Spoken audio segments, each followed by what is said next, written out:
Apat na estudyante nalunod sa ilog sa Pangasinan. At sa Isabela naman, patay. Sa pagkakabundol, ang isang bata. Ang mga disgrasya sa probinsya sa pagtutok ni Jonathan Andal. Humandusay sa gitna ng kalsada ang 6 na taong gulang na batang ito sa Luna, Isabela. Ayon sa pulisya, nagbibisikleta ang bata ng masalpok ng SUV.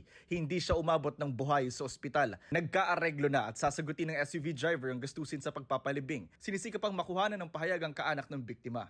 Sa Dagupan City, 3 ang sugatan sa salpukan ng tricycle at motorsiklo. Nilapatan ng paunang lunas ang tricycle driver, habang ang pasahero at rider dinala sa ospital. May tama niya sa paa eh.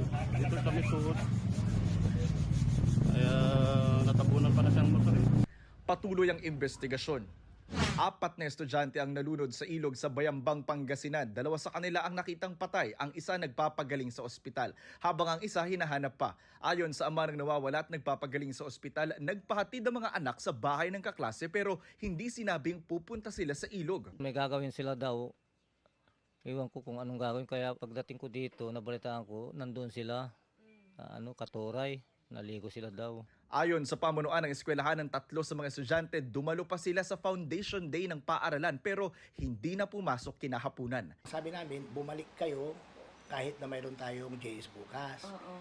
Kaya lang, yung mga bata kukuntin ang bumalik. Pero hinandal pa rin kami ng attendance. At wala sila? Wala sila. Para sa GMA Integrated News, Jonathan Andal, nakatutok, 24 oras.